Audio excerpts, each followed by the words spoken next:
Governor of the state of Michigan, who went from being one tough nerd to being the comeback kid. Michigan, the comeback state, he says, and we appreciate your time. Good morning, Governor. Good morning, Michael Patrick. How are you? Well, good. I've been getting all sorts of reaction this morning to your budget proposal that you announced yesterday right across the street from here. What are you hearing? Who are the winners and who are the losers?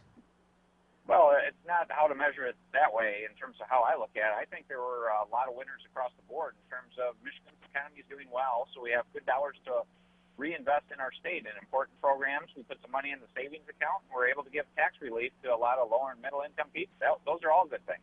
When you say lower and middle income people, there will be some people who will ask, why not a tax cut for everybody?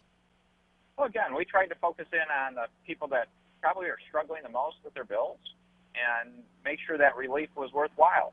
Because, again, we had limited resources, but we were able to hopefully bring tax relief to over 1.3 million Michiganders and do it in a meaningful way in terms of something that's worthwhile.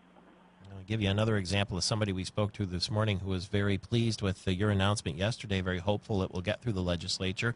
The commander of the Michigan State Police, Colonel Christy Yatchu, and I said the governor has devoted some of the budget to you, and here's what she said. This is the third year that the governor and the legislature will be making an investment in the state police, so we're very, very happy.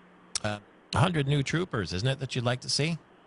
Yes, in terms of also motor carrier enforcers to help work with the trucks on the roads to make sure they're properly, the proper weights and the other measures.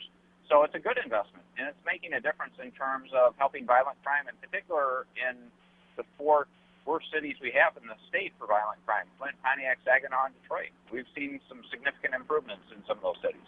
Business Leaders for Michigan was one of the organizations that was really hoping to see some resources going to the higher education system, and you have done that, community colleges, public universities, and so forth. Why was that a priority for you?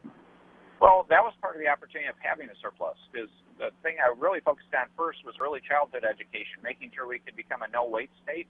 We were able to fully fund that, and then we still had some resources available.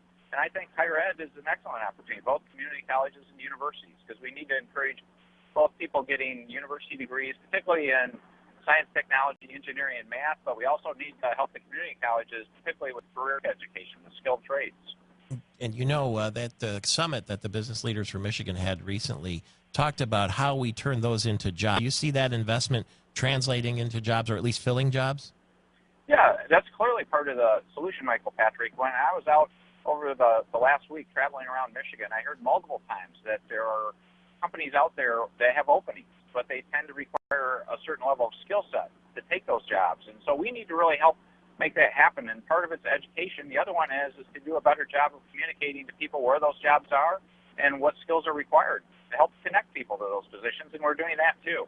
I encourage people to go to mitalent.org and check out all the opportunities in Michigan if you're out there looking for a job today.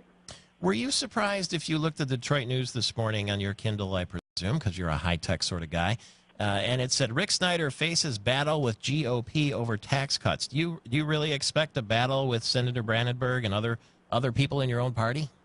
Well, I don't describe it as a battle. I don't really view fighting as a very worthwhile thing. I don't do it. Basically, I try to stay focused on solving problems. And the issue potentially is we do have some extra resources. I put the number about $100 million, and again, where should that go? My view is let's focus on people $60,000 and less, lower and middle income people that are working hard that probably are the most concerned about their bills. Let's give them some relief, and we put a program on the table to do that.